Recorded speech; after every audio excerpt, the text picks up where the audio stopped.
UCN राजधानी channel में आपका स्वागत है। मैं हूं ज्योतिषाचार्य आनंद। नित्य प्रतिदिन की तरह हम अपने कार्यक्रम किस्मत सवारी के साथ फिर उपस्थित हुए हैं। मित्रों, ये कार्यक्रम सिर्फ आपके लिए है, आपकी समस्याओं के समाधान के लिए। अगर आप हमारे कार्यक्रम से जुड़ना चाहते हैं तो हमारी टीवी स्क्रीन पर जो नंबर चल रहा है उस नंबर पर आप हमें कॉल करें। उस कॉल के माध्यम से हम आपकी समस्या का समाधान करने का प्रयास करेंगे। अगर आप चाहते हैं कि आपकी विदेश यात्रा हो, अगर आप चाहते हैं कि आपका वाहन कब आएगा, अगर आप चाहते हैं कि आपका मकान कब बनेगा, आप ज़मीन कब खरीदेंगे, आपका प्रॉपर्टी में इन्वेस्टमेंट कब करना चाहिए, आपको शेयर बाज़ार में इन्वेस्टमेंट करना चाहिए या नहीं करना चाहिए, शेयर बाज़ार आपके लिए कैसा रहेगा, इस सप्ताह व्यापार की आर्थिक मंदी, प्रॉपर्टी की आर्थिक मंदी या फिर उसमें गति में उछाल कब आएगा, कब कौन सा शेयर चढ़ेगा, कब कौन सा शेयर गिरेगा, ऐसे अनेकों आपके प्रश्न हैं मित्रों, जिसका आप अपने घर बैठे समाधान पा सकते हैं। घर बैठे उन्नति मतलब अपने प्रश्न का उत्तर आप अपने घर बैठे हमारे यूसीएन राजधानी कार्यक्रम किस्मत सवारी के माध्यम से आप अपने समस्त प्रश्नों का उत्तर पा सकते हैं। क्या करना है आपको हमारी टीवी स्क्रीन पर जो नंबर चल रहा है उस नंबर पे आपको कॉल करना है। उस कॉल के माध्यम से हम आपकी डेट ऑफ बर्थ, स्थान और समय, तीन चीज़ें पुनः आपको याद दिलवा दें कि आपकी डेट ऑफ बर्थ, स्थान और समय, तीन चीज़ें आपसे हम पूछेंगे। उसके आधार पर हम आपको आपका पूरा भविष्य बताने का प्रयास करेंगे। मित्रों, बिल्कुल हमारा फ़ोन चालू है। अगर आपको लगता है कि आपका फ़ोन कहीं डिस्टर्बेंस है तो हमारे कार्यालय में आकर हमको आप सूचित कर सकते हैं। यदि आपका फ़ोन नहीं लग रहा तो हमारे यूसीएन चैनल पर भी आप हमसे संपर्क कर सकते हैं कि भाई क्यों नहीं लग रहा, क्योंकि हमारा टेलीफोन पूरी तरह चालू है। हमारा कार्यक्रम आपके सामने नित्य प्रतिदिन रोज ठीक 11 और 11:15 के बीच में निश्चित रूप से आता है। तो मित्रों, कार्यक्रम का जो महत्वपूर्ण आपको जानकारी देनी थी कि हमारी टीवी स्क्रीन पर जो नंबर चल रहा है उस पर आप कॉल करें, उस कॉल के माध्यम से हमारे कार्यक्रम से जुड़ें। ये तो थी कार्यक्रम से संबंधित जानकारी, जैसे कि आपको पता है कि सबसे पहले हम अपने कार्यक्रम की जानकारी देते हैं। दूसरा, हम आपसे निरंतर सतत टू बी कंटिन्यूस चर्चा करते हैं विभिन्न विषयों पर हम आपको ज्योतिषीय नॉलेज, ज्योतिषीय ज्ञान का आदान प्रदान करते हैं। ज्योतिषीय मूल तत्वों को प्रकृति के समझाने का प्रयास करते हैं। ये मूल तत्व सब जानते हैं, लेकिन प्रकृति का एक माध्यम एस्ट्रोलॉजी है। प्रकृति ईश्वरीय सत्ता का एक माध्यम एस्ट्रोलॉजर है। आप देखिए कि व्यक्ति परेशान होता है तो चारों तरफ से हाथ में मारता है, चारों तरफ से हाथ में मारता है। तो जब दुखी होता है, उसको कोई रास्ता नहीं दिखता, तो ईश्वर को बड़ी दया आती है। ईश्वर बड़ा छटपटाता है, क्या करूँ, इसकी क्या मदद करूँ, इसको समय तो काटना पड़ेगा, इसके बुरे वक्त तो इसको निकालना पड़ेगा। ईश्वर बड़ा दयालु है, बड़ा कृपालु है। मित्रों, उस परमात्मा ने आपके लिए क्या करा, एक ज्योतिष का निर्माण कर दिया कि मेरे बंदे जब बुरे वक्त आएगा, इतना परेशान रहेंगे तो उनको निकालूंगा कैसे, क्योंकि मैं समय से बंधा हुआ व्यक्ति हूँ। मैं परमात्मा समय से बंधा हुआ व्यक्ति है, ईश्वरी प्रकृति समय से बंधी हुई व्यक्ति है। तो जब जिसके विवाह का समय निश्चित होता है तभी होता है, ना 1 सेकंड आगे ना 1 सेकंड पीछे। यदि जब संतान होनी होती तभी होती, जब जिसका कर्म क्षेत्र में उन्नति होनी होती तभी होती है। व्यक्ति को, बच्चे को कितना ही समझाओ, बेटा मत कर, लेकिन जिस दिन उसका विवेक जागृत होता है उस दिन स्वतः ही मस्ती करना बंद कर देता है, अपने आप में इसमें चोटी आना शुरू हो जाती है। आप सोचते हैं हो क्या गया, अरे क्या हो गया, दशा बदल गई, आदमी बदल गया, उसके अंदर परिवर्तन आ गया। कई लोग पूरे 50 साल के आने के बाद भी उतना मेच्योरिटी नहीं आती, कई लोगों की बचपन में मेच्योरिटी होती है। मित्रों, ये सब ईश्वर की कृपा का कैलकुलेशंस है। तो जब ईश्वर ने ज्योतिष का निर्माण किया होगा, इसके लिए आपके लिए उस समय वो प्रकृति के नियमों से बन गया हुआ, उस समय प्रकृति के नियमों से, तो उसमें बड़ा ध्यान, मनन, चिंतन, सोच है कि इस मनुष्य प्राणी की मदद में कैसे करूँ, किस तरह करूँ, इसकी किसकी मदद हो सकती है, क्योंकि हम सब नियम से बंधे हुए हैं। यदि हम अपने नियमों को तोड़ना सीख जाए, गाड़ी किससे चलती है, नियम से चलती है, पूरा का पूरा बिजली का सिस्टम कैसे चलता है, नियम से चलता है। कहाँ आपको फ्यूज जोड़ना है, कहाँ उसको वायर करना है, कहाँ उसको कट लगाना है, कहाँ सारा नियम बना हुआ है, एक सिस्टम बना हुआ है। सिस्टम में सिखाते हैं, नीचे सिखाते हैं, सिस्टम है, हर चीज़ का एक अपना सिस्टम बना हुआ है। तो भगवान भी एक सिस्टम से जुड़ा हुआ है, मूल तत्व सिस्टम से जुड़ा हुआ है, प्रकृति सिस्टम से जुड़ी हुई है। तो जब सारा सिस्टम से जुड़ा हुआ है तो कैसे हस्तक्षेप कर सकता है। ऐसे हस्तक्षेप ऐसा नहीं कि उसको करना नहीं आता, विशिष्ट परिस्थितियों में विशिष्ट समय में हस्तक्षेप होता है, इसमें कोई शक नहीं। लेकिन ऐसी कंडीशन में जब बहुत बहुत बहुत उसके व्यक्ति की पूरी इतनी जागृत हो तभी हस्तक्षेप हो सकता है। तो मित्रों, ज्योतिष ईश्वर ज्योतिष ने ज्योतिष का निर्माण परमात्मा ने सिर्फ आपके लिए बनाया, आपकी समस्याओं के समाधान के लिए बनाया।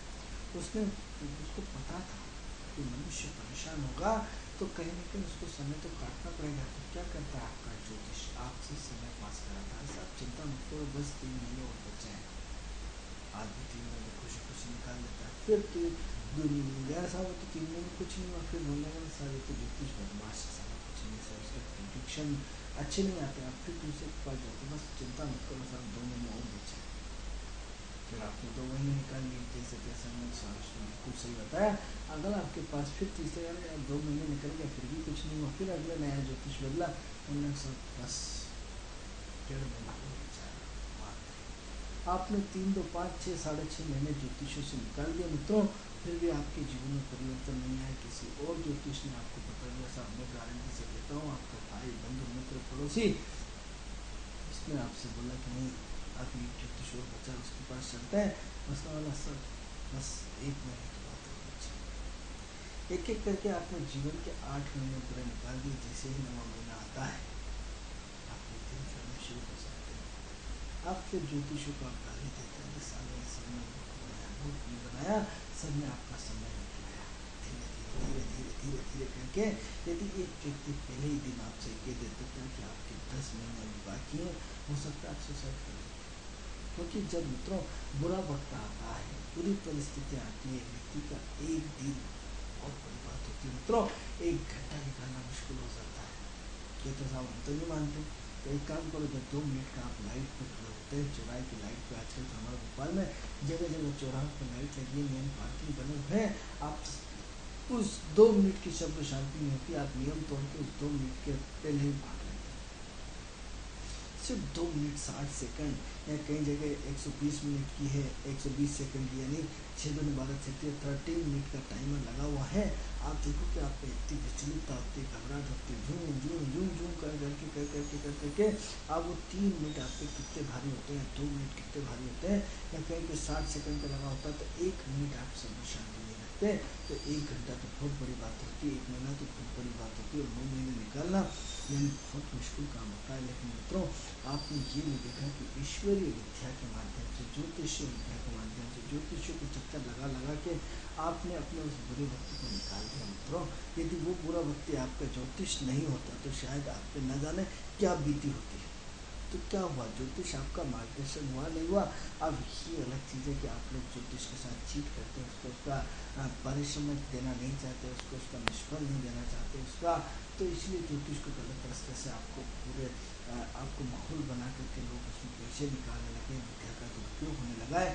किसके कारण? सिर्फ आपके कारण। यदि आपने उसका पारिश्रमिक यदि सही दिशा में पूर्ण दिया होता है, डॉक्टर को तो देते हैं, पूरा ट्रेन देते हैं, आने जाने का किराया भी तो पूरा देते हैं, टैक्सी वाले को देते हैं, होटल वाले को देते हैं, ज्योतिष को पर्याप्त आप परिश्रम नहीं देते, उसका परिणाम आपको 100 गुना भोगना नहीं, 1000 गुना भोगना पड़ता है। फिर आप कितना इंसान, मैंने तो क्या दंड किया है, ज्योतिष का आपने कैची चला दी, ज्योतिष का आपने उसका पारिश्रमिक मिल लिया 2 मिनट के लिए। आपको मेरी बात शायद कटु लगे, लेकिन उसको बिल्कुल सत्य बात है। मैं आपसे कुछ नहीं कहूँगा, मुझसे मतलब नहीं, लेकिन ये विधा का अपमान है, ये आपकी परंपरा का अपमान है, ये आपकी संस्कृति का अपमान है, ये आपके धर्म का अपमान है कि जीवन टेकन आप होटल पे खाना खाते हैं, आप उसके पैसे देते हैं, आप यात्रा करते हैं, पैसे लेते हैं, कपड़े देते हैं, पैसे लेते हैं, पीछे ज्योतिष पंडित, तो उसको आप अपना भविष्य जैसी चीज़ जो आपको पूरे बुरे वक्त से बाहर निकालता है, बुरे वक्त से आपको छुटकारा दिलाता है, बुरे वक्त में आपके साथ खड़ा रहता है, बुरे वक्त में आपको सहयोग करता है, उसी के साथ चीट करते हैं। उसी कहने साहब अभी तो हमारे पास पैसे नहीं है,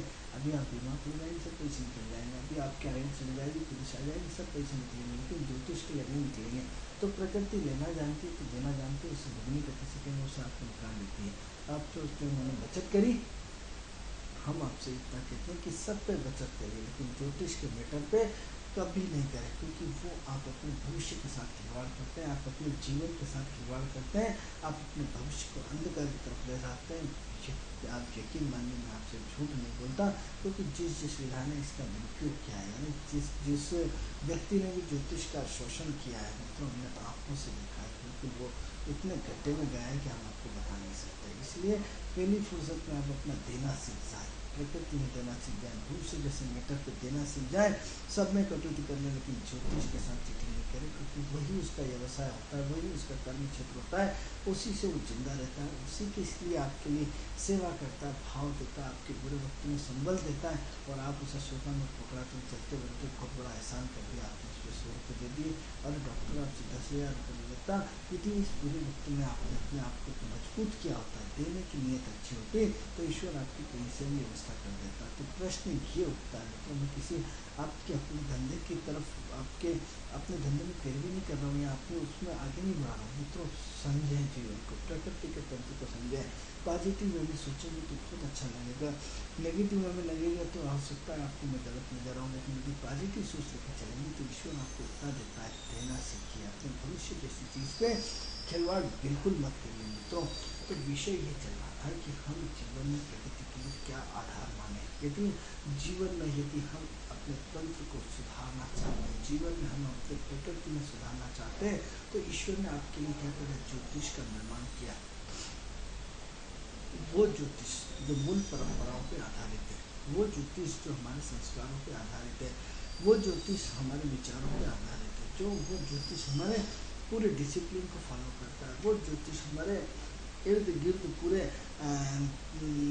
वातावरण को ऑब्जर्व करता है, पूरे वातावरण को एक अच्छे एटमोसफियर में बदलने का प्रयास करता है। वो एस्ट्रोलॉजी है। तो इस एस्ट्रोलॉजी को हम समझना नहीं चाहते। इस एस्ट्रोलॉजी को, अरे आप पिक्चर को समझना चाहते हैं कि पिक्चर कैसे बनती है, फिल्मों को समझना चाहते हैं, शाहरुख खान की सारी स्टोरी को समझना चाहते हैं, अमिताभ बच्चन के सारे जीवन परिचय को करना चाहते हैं, लेकिन ज्योतिष को समझना नहीं चाहते। क्यों? यदि ज्योतिष को आपने अपने बचपन में बच्चों को यदि ये बताया होता कि बेटा सूर्य पिता का कारक होता है, पिता की सेवा करोगे, पिता की आज्ञा मानोगे, तो निश्चित रूप से आपको कभी ज्योतिष के पास जाने की जरूरत नहीं पड़ेगी। इससे आपके पिता के आशीर्वाद मात्र से, शब्दों को फिर पुनः गौर करिए, आपके सिर्फ पिता के आशीर्वाद मात्र से, पिता की सेवा मात्र से आपके ऊपर कोई ग्रह बाल बाका नहीं कर सकता, चाहे 7,500 या चाहे कुछ भी होता है। क्योंकि जिनके पिता होते हैं उनके एक सुरक्षा का कवच होता है, वो सुरक्षा कवच उनको निरंतर बचाता रहता है। बच्चे के आप अपने सुअर को देख लीजिए, कुत्ते को देख लीजिए, बिल्ली को देख लीजिए, उनके बच्चे होते हैं तो किस तरह वो किस बड़े से बड़े आदमी से लड़ लेते हैं, बड़े से बड़े उससे लड़ लेते हैं और अपने बच्चों को बचा लाते हैं। आपने देखा होगा कि जैसे एक सामान्य जीव जिसको सुअर बोलते हैं, कुत्ता बोलते हैं, बिल्ली बोलते हैं, इनकी डिलीवरी आती है, आप देखिए कि अपने बच्चों को किस तरह 24 घंटे अलर्ट होकर वो बच्चों को बड़ा कर लेते हैं। तो क्या मनुष्य ऐसा नहीं हो सकता? मनुष्य उस पिता का, उस बेटे के लिए इतना बड़ा सुरक्षा का कवच होता है तो कि आप सोच भी नहीं सकते। पिता क्या हुआ? आपकी सुरक्षा का कवच, इतना बड़ा कवच जो आपकी पूरे जीवन की आपकी रक्षा करता है, उसी के साथ आप अपमान करते हैं। जिस पिता ने आपको छोटे से लेकर बड़ा किया, उसी पिता को आप आंखें दिखाते, उसी पिता पर पिताजी आपको सुन नहीं पड़ती, आपको अकल नहीं, आपके दिमाग नहीं, वो आपका 1860 का जमाना गया। अरे भाई 1860 का जमाना कहाँ गया? वही धरती है, वही आकाश है, वही पानी है, वही वाणी है, वही आँख है, वही नाक है, कहाँ गया? क्या गया? अरे जिस कंप्यूटर की बात करते हो, जिस एरोप्लेन की बात करते हो, हमारे प्राचीन आदि अनादि अंतिम युग में शुरू से थे। ज्योतिष के आप जिस साइंस पे आप घमंड करते हैं, उसमें तो आज तो टेलीपैथी टेलीफोन के द्वारा होता है। तो सिर्फ आप त्रिकाल दृष्टि से आपने सिर्फ अपने तीसरे नेत्र से सबको उसको दिखाई देता था। आप कहते हैं कि ये सब गलत है, तो आप आज भी हम आपको एक ऐसा उदाहरण देंगे कि जहाँ आदिवासी जंगल है, वह आदिवासी जंगल में क्या होता है कि बहुत गांव से दूर शहर में सामान लेने जाना पड़ता है, और जाना लेना पड़ता है तो पूरा का पूरा यदि किसी के कारण यदि आज उनके नंबर यदि अपने हस्बैंड को बोलना भूल गए, अपने भाई माँ बाप को कहना भूल गए, तो वो एक काम करेंगे, एक बंसुरी देती है क्या उस पेड़ में जाके ठोक कर बोलते हैं कि फलाना जो भी नाम हो, उन्हें नमक ले गया, ये नमक लेके आना, इसके साथ साथ हल्दी और लेके आना, हम बोलना भूल गए। ये मैसेज वहाँ तक चला जाता है और वो हल्दी और नमक लेते हुए आते हैं, उनका मैसेज उनको मिल जाता है। तो डेवलपमेंट आज से 100 साल पहले यानी या 150-200 साल पहले वाला ज़्यादा अच्छा था या आज वाला अच्छा था? जिस आधुनिक काल को आप सभ्य समाज कहते हैं, इसके इस सभ्य समाज में भयंकर बलात्कार होते हैं। आज भी आदिवासी का हम वो युग बताएंगे, आदिवासी के वो स्थान और समय जगह बताएंगे जहाँ आज भी लोग नंगे रहते हैं, एक भी बलात्कार नहीं होता है। जिस सभ्य समाज की बात करते हैं, जिस सभ्यता का आप अपने पिता को दो उदाहरण देते हैं कि पिताजी समय बहुत आगे बढ़ गया है, आप बहुत पीछे हुए, आप बहुत लो कैटेगरी के, आपका दिमाग बहुत लो कैटेगरी का है, तो आज फिर हम आपको बताते हैं कि उस जगह स्थान का नाम पता आप हमसे ले जाइए। आदिवासी टोटल आज भी नंगे रहते हैं, टोटल उनके पास कपड़े नहीं होते हैं और आज तन ढकने को हल्की सी से पत्ते लपेट लेते हैं, लेकिन आज भी उनका एक भी बलात्कार नहीं होता है। तो कौन से सभ्य समाज की बात करते हैं, कौन से सभ्य संस्कृति की बात करते हैं, कौन से सभ्य इतिहास की बात करते हैं? आपने यदि पेंट पहनना सीख लिया है तो फिर आप गलत फहमी में चले जाए, अपनी गलत फहमी को दूर कर लीजिए कि जितने भी बड़े हो गए, आप बड़े बड़े उसमें देखिए, आज भी हो जाए कि धोती कुर्ते में बड़े से बड़ा आदमी अपनी धोती और कुर्ते में बैठता है। धोती और कुर्ते की परंपराओं का प्रवाह आज भी वापस पढ़े लिखे लोगों में शुरू हो गया। यदि आप अपने आप को पैंट और जींस पहन करके अपने आप को आधुनिक कहते हैं, तो हम कहते हैं उस आधुनिक युग में वो टॉप लेवल के लोग भी हैं जो ऊपर से ऊपर हाई पोस्ट में पहुंचने के बाद आज भी धोती कुर्ता पहनना शुरू कर दिया। उस धोती के साइंटिफिक रीज़न नहीं मालूम आपको, उस धोती की साइंटिफिक कितनी बीमारियों से बचाता है आपको वो धोती कुर्ता, कैसे आपकी बॉडी को, पेट को कस के रखते हैं, ऐसी छोटे छोटे सेल्स रहते हैं, उन सेल्स में उस बीमारियों से, हजारों बीमारियों से आपको बचाता है। इसको साइंस ने भी प्रूव कर दिया है। आप यदि किसी को खड़े खड़े पेशाब करने की बात करते हैं, उस जनेऊ की बात करते हैं, तो क्या आपके गुरु की बात करता हूँ, फिर आप कहेंगे विषय से हट गए। विषय से नहीं हटे, क्योंकि शरीर संस्कृति को रिप्रेजेंट करता है, इसलिए मैंने शरीर की बात करी। आपके गुरु की बात करता हूँ, क्या करते हैं, हमारा जनेऊ संस्कार है ना, उस जनेऊ संस्कार में हम कान में लपेट के पेशाब करते हैं। आज साइंस के पास उस चीज़ का प्रूफ है कि यहाँ से होने वाली जितनी भी बीमारियाँ हैं, हार्ट से बीमारियाँ हैं, आपके जनेऊ मात्र पहनने से आपको अटैक नहीं आता, आपका मन शांत रहता है, आपकी आत्मा शांत रहती है, आपके अंदर गैस्ट्रिक प्रॉब्लम्स नहीं होते हैं, उसके आपकी हार्ट की बीमारी नहीं होती है। जैसे हमने पिछला विश्लेषण बताया था कि वापस आज से 20 साल पहले भी मार्केट का सर्वे हुआ था कि सबसे ज़्यादा किस चीज़ की आने वाले भारत में वो चीज़ होगा, तो मेडिकल आया था, और आज देखो कितने मेडिकल हुआ है, फिर वापस सर्वे हुआ है, इसमें देखा आने वाले समय में और मेडिकल की खपत भयंकर होने वाली है हिंदुस्तान में। मित्रों, हम भी आप जागरूक होने के समय की बात करते हैं। यदि आपको सूर्य के प्रकोप से बचना है, सूर्य की स्थिति से बचना है, सूर्य को पॉजिटिव करना है, सूर्य को सकारात्मक सोच पर लेना है, तो आप भी जनेऊ पहनिए। हम आपको उसके, यदि आप कहते कुछ नहीं होता, तो हम आपको उन आप मेरे चेहरे पर मत जाइएगा, उन साइंटिफिक जगह आपको हम ले जा सकते हैं जिसमें हम आपको ये बताएंगे कि देखो इसका ये साइंटिफिक रीज़न है और इस जनेऊ पहनने से ये फ़ायदे होते हैं, इतने सारे फ़ायदे होते हैं सिर्फ आपके 4 धागे जनेऊ पे पहनने से, सिर्फ कान में लपेटने से हजारों बीमारियां बचती हैं। लेकिन हम ECG कराएंगे, हम दुनिया भर की सारी चीज़ें कराएंगे, लेकिन साहब ये तो सारे महीने बेड मैनर्स क्या पहन रखा है पंजाब में, अरे जनेऊ, अरे सब बेकार चीज़ें, आई डोंट नो, यस गलत चीज़ें, ये आई डोंट नो से काम नहीं चलना पड़ेगा, यस बोलना पड़ेगा, क्योंकि ये आपके सूर्य की स्थिति को, आपके अटैक की स्थिति को सुधारता है। क्या करते हैं, आप अपने बच्चों को मोबाइल देते हैं, राहु से शुक्र से जोड़ते हैं, अच्छी चीज़ है, लेकिन क्या हुआ, बिना हाथ पैर का संगीत फोड़ सुनते हैं जो उसके दिमाग पर असर करता है। संगीत सुनना अच्छी चीज़ है, लेकिन लय और बद्दी के साथ। क्या यदि आपने अपने बच्चों को यदि रोज हनुमान चालीसा का सिर्फ अपने हनुमान चालीसा का पाठ कराया होता, यदि हनुमान चालीसा बहुत रोज बोलने को प्रेरित करा होता कि बेटे रोज 15 मिनट हनुमान चालीसा सुनो,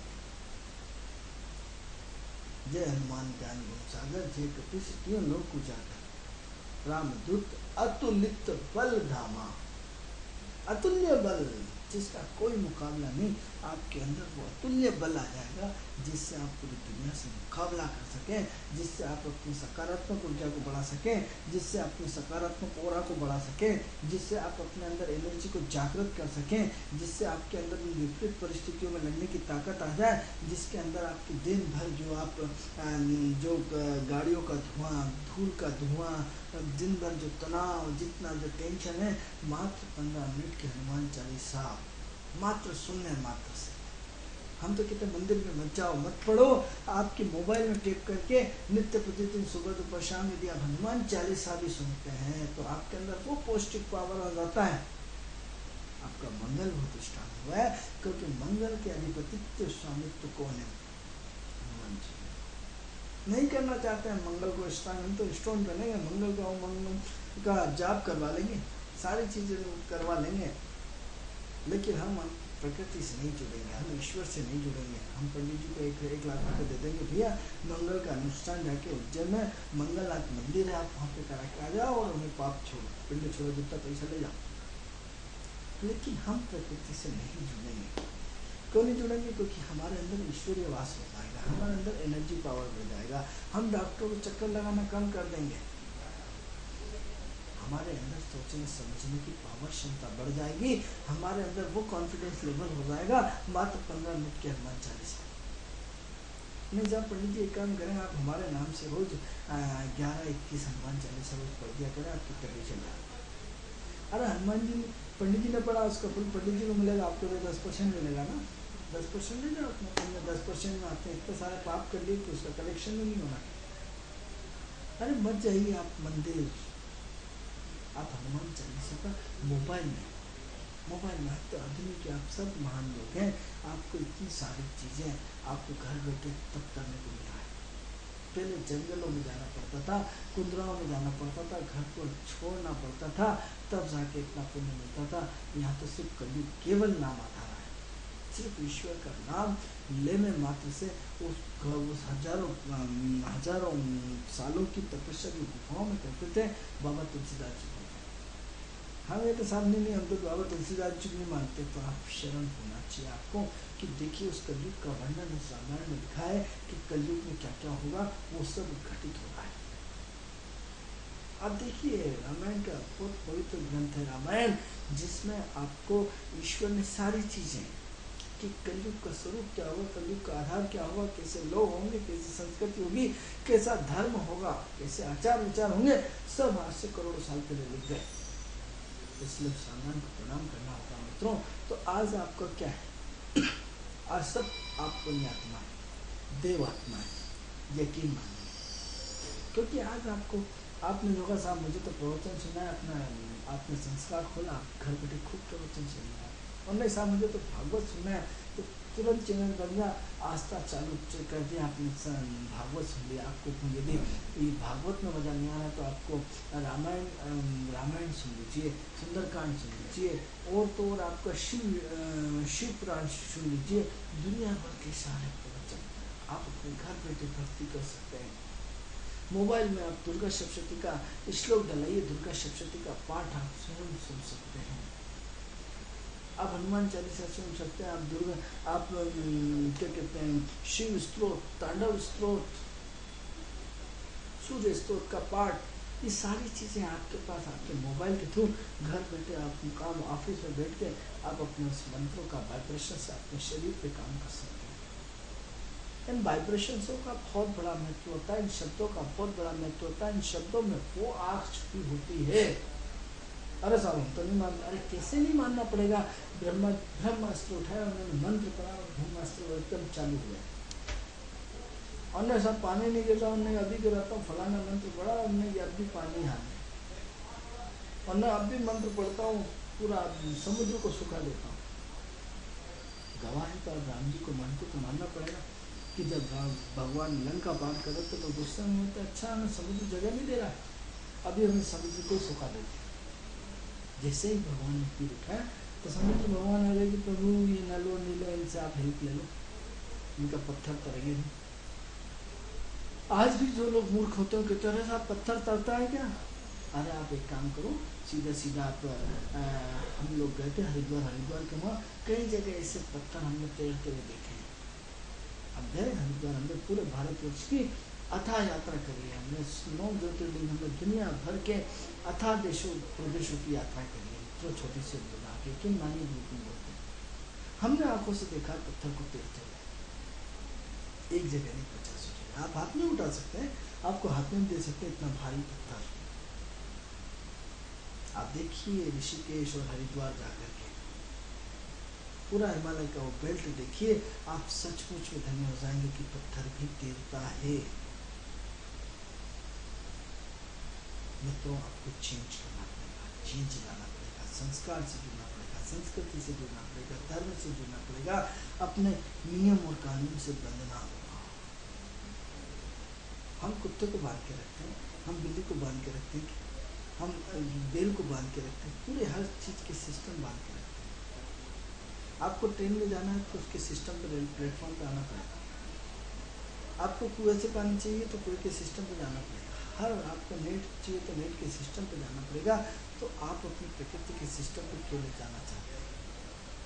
क्यों नहीं उन सब चीज़ों का पालन करना चाहते हैं?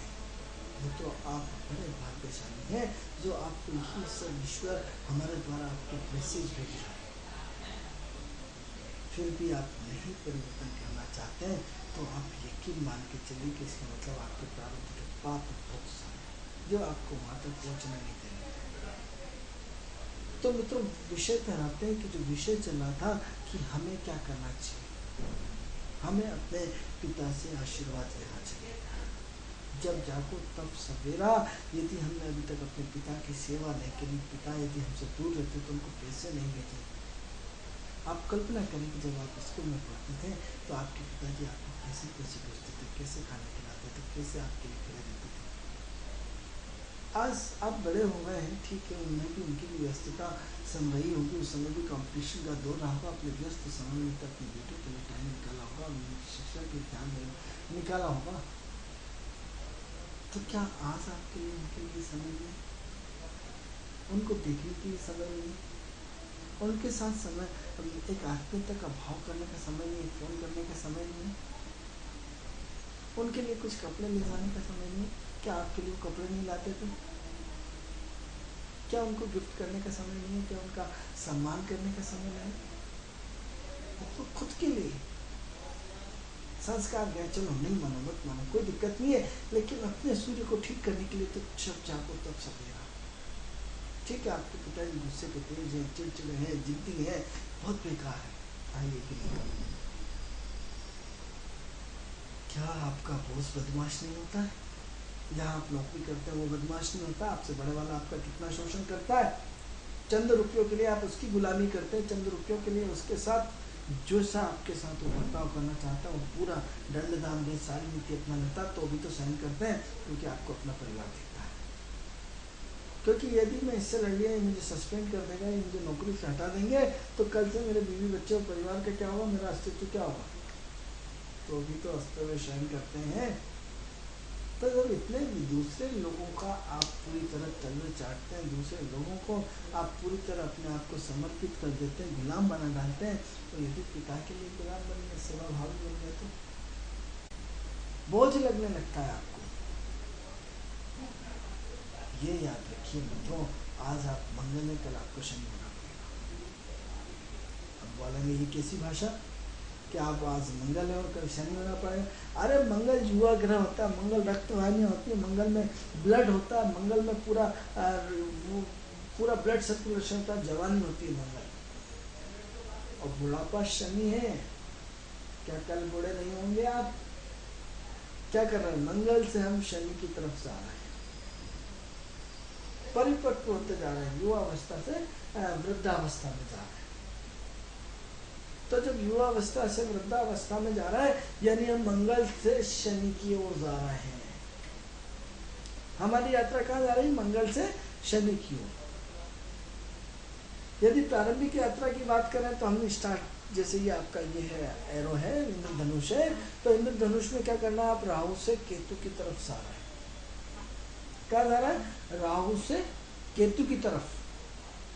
राहु जीवन का प्रारंभ, केतु जीवन का मोक्ष, अंत। तो जब राहु से प्रारंभ कर रहा है, केतु की तरफ जा रहा है, तो बीच बीच की जो यात्रा है 7 ग्रहों की, इसलिए 7-2 = 9। इसलिए कभी ये नहीं बोला जाता 9 ग्रह होते हैं।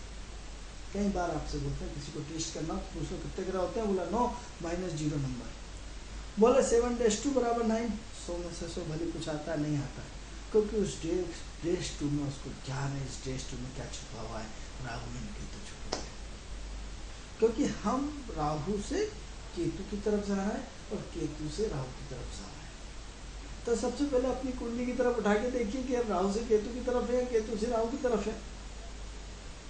अब राहु से केतु की तरफ और केतु से राहु की तरफ का तात्पर्य क्या?